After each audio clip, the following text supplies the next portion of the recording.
One significant way we can all reduce greenhouse gas emissions is with green transportation. Green transportation just means any form of transportation that is more environmentally friendly and produces less greenhouse gas emissions than driving a traditional fossil fuel vehicle.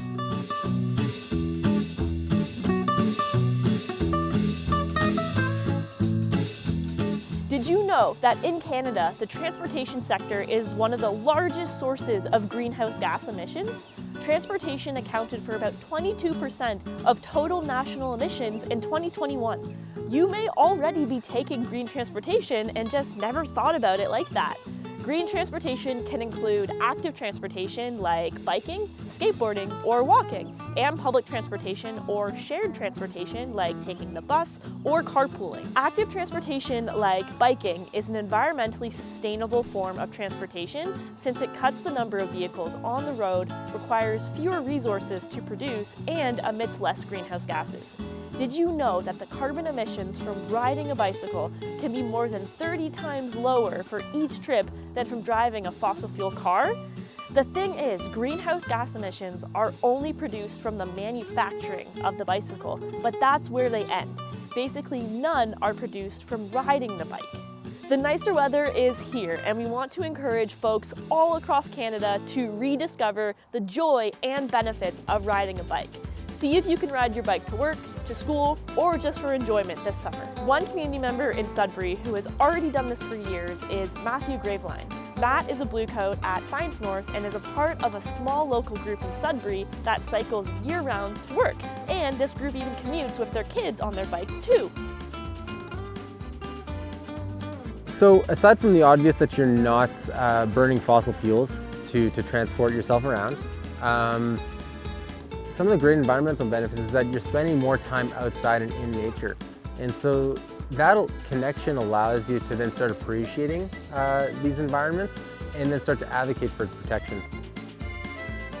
I've been biking to work for about 7 or 8 years now. Started in around 2015, 2016, and just met up with a group of friends from work and just became a habit. Well, I would suggest for anyone who's wanting to get into biking, I mean, if you don't have a bike already, I think that first and foremost, I think start looking around to see if you have a friend who may have one that is available and that they may not be using at the time. And really look to see what your route might be and what your commute might look like.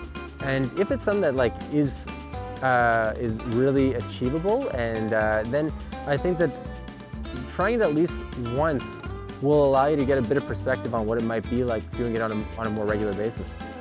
So also another great benefit of cycling as a way of commuting to work has also been showing my 4.5-year-old daughter that biking is a great way to get around. And so with my setup, I got a chance to install this shotgun seat, and so she has her own little seat and her own handlebars, and so she kind of feels a part of the experience and that she's actively participating in the biking.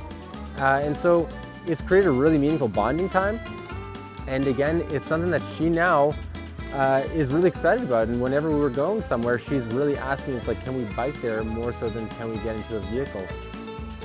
Biking and active transportation in general are good for physical and mental health, will help you save money on gas and vehicle maintenance, gets us outside to spend more time enjoying the fresh air, and can be a fun activity to do with our friends and family. Remember that choosing to bike instead of driving a car for just one day can reduce your average emissions from transportation by 67%. So let's all grab our bikes or another form of active transportation, get outside, and get pedaling.